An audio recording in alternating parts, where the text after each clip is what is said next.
Urgent ಆಗಿ ಕೇಂದ್ರ ಸರ್ಕಾರ ತೆಗೆದುಕೊಂಡಂತ ತೀರ್ಮಾನ ತಮ್ಮ ಗಮನ ಸೆಳೀಬೇಕು ಅಂತೇಳಿ ಈ ಪ್ರೆಸ್ ಕಾನ್ಫರೆನ್ಸ್ ಕರೆದಿದ್ದೇವೆ. ನನಗೂ ಸ್ವಲ್ಪ ಖಾಸಗಿ ಕಾರ್ಯಕ್ರಮ ಆಯಿತು, ಊರು ಹೊರಗಡೆ ಹೋಗಿದೆ, ಕ್ಷಮಿಸಬೇಕು. ನಾನು ಯಾವಾಗಲೂ ಹೇಳ್ತಾ ಇರ್ತೇನೆ, ಅವರು ಬೆಲೆ ಏರಿಕೆ ಮಾಡ್ತಾರೆ, ನಾವು ಗ್ಯಾರಂಟಿಗಳು ಕೊಡ್ತೀವಿ. ನಮ್ ಗ್ಯಾರಂಟಿ ಇಲ್ಲ ಅಂದ್ರೆ ಜನರ ಬದುಕು ಏನಾಗ್ತಿತ್ತು ಅನ್ನೋದನ್ನು ತಾವು ಈ ಸಂದರ್ಭದಲ್ಲಿ ಆಲೋಚನೆ ಮಾಡಬೇಕು.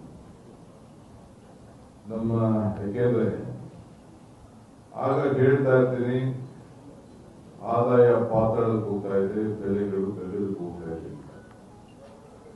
ಇದೆಲ್ಲ ಕೂಡ ನಿಜ ಆಗಿದೆ. ಹೋಟೆಲ್ ಮೊನ್ನೆ ಭಾನುವಾರ ನಾನು ನಮ್ಮ ಯಾವುದೋ ಖಾಸಗಿ ಹೋಟೆಲ್ ಹತ್ರ ಹೋಗಿದ್ದೆ. ಅರ್ಧ ಮುಚ್ಚಿಬಿಟ್ಟಿದ್ದಾರೆ, ನಮ್ಗೆ ಆಗ್ತಾ ಇಲ್ಲ ಈ ಕಾಂಪಿಟೇಷನ್ ಮಾಡಕ್ಕೆ, ಇಲ್ಲೆಲ್ಲ ಸೌದೆಗಳಲ್ಲಿ ನಾವು ಒಲೆ ಹಚ್ಚಕ್ ಆಗ್ತಾ ಇಲ್ಲ ಅಂತ. ಸಿಲಿಂಡರ್ 28 ರೂಪಾಯಿ ಒಂದ್ ಟೈಮಲ್ಲಿ ಏರಿಸಿದ್ರು. ಮೇ 7ನೇ ಮಾರ್ಚು 114 ರೂಪಾಯಿ, 23ನೇ ಮಾರ್ಚು 49 ರೂಪಾಯಿ, 1 ಏಪ್ರಿಲ್ 195ರಿಂದ 218 ಆಯಿತು. 1 ಮೇಗೆ 993 ಆಯಿತು.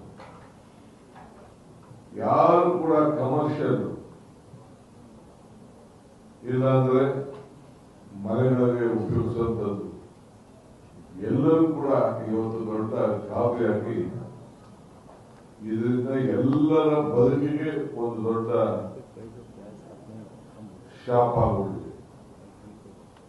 ಇವತ್ತು ಇಂಥ ಒಂದು ದೊಡ್ಡ ಹೈಕ್ ಅನ್ನ ನಮ್ಮ ಕ್ರೂಡ್ ಆಯಿಲ್ ಕಡಿಮೆ ಆದ್ರೂ ಕೂಡ ಸರ್ಕಾರ ತಂದಿರುವಂತ ತಾನ್ಯತ ನಮ್ಮ ಹತ್ರ ಕಲೆಕ್ಟ್ ಮಾಡಿರೋದು ದಿನಕ್ಕೆ 1 ಲಕ್ಷ ಕೋಟಿ ರೂಪಾಯಿ. ಇದರಿಂದ ಟ್ಯಾಕ್ಸ್ ವರೆಗೆ ಕೂಡ ಅವರು ಖರೀದಿಯನ್ನು ಮಾಡ್ತಾ ಇದ್ದಾರೆ. almost 1 lakh crore every day. 1,000 crore. 1,000 crores. 1,000 crore every day. 1,000 crores every day collect ಮಾಡ್ತಾ ಇದ್ದಾರೆ. ಅದನ್ನ ನಾವು ಬಿಡ್ಬೋದಾಯ್ತಲ್ಲ, ಬಿಟ್ಟು ಜನರಿಗೆ ಅನುಕೂಲ ಮಾಡಬಹುದಾಯ್ತು. ಸೊ ಈ ದೇಶದಲ್ಲಿ ಬಹುಶಃ ಬೇರೆ ಯಾವ ದೇಶದಲ್ಲೂ ಕೂಡ ಇಂಥ ಒಂದು ದೊಡ್ಡ ಹೆಚ್ಚುವರಿ ಆಗಿಲ್ಲ. ಅಂದ್ರೆ 7.52 ರೂಪಾಯಿ, 7.5 ರೂಪಾಯಿ ಒಂದು ಲೀಟರ್ಗೆ ಆಗ್ತಾ ಇದೆ ಅಂತಂದ್ರೆ ಬಹುಶಃ ಎಷ್ಟು ಅವ್ರಿಗೆ ಸಾಮಾನ್ಯ ಜನರ ನಿಮ್ಗೆಲ್ಲ ಅನುಕೂಲ ತೊಂದರೆ ಆಗ್ತಾ ಇದೆ ಅನ್ನೋದನ್ನ ನೀವೆಲ್ಲ ಗಮನಿಸಿದ್ದೀರಿ. ಈಗ ನಾವು ಪಿಕ್ಪಾಕೆಟ್ ಅಂದು 100 ನಾಟ್ ಅಂದು ಎಲ್ಲ ಹೇಳಿದ್ರು, ಏನೇನು ಭಾಷೆ ಬೇಕು, ಏನೇನು ಡಿಕ್ಷನರಿಗಳಲ್ಲಿ ಪದಗಳಿದೆ ಅದನ್ನೆಲ್ಲ ನಾವು ಈಚೆಗೆ ತೆಗೆದು ತಮ್ಮ ಗಮನವನ್ನು ಸೆಳೆದ್ರು. ಮಾನ ಮರ್ಯಾದೆ ಇಲ್ಲ, ನೀವು ಕಡಿಮೆ ಮಾಡ್ರಿ ಟ್ಯಾಕ್ಸ್ ನ ಅಂತ ಇಬ್ರು ಅಶೋಕ್ ಮತ್ತು ಅವರೆಲ್ಲ ಇವ್ರು ಹೇಳ್ಕೊಟ್ಟವ್ರೆ, ವಿಜಯ ಅಂತ ಹೇಳ್ತಾ ಇದ್ದಾರೆ.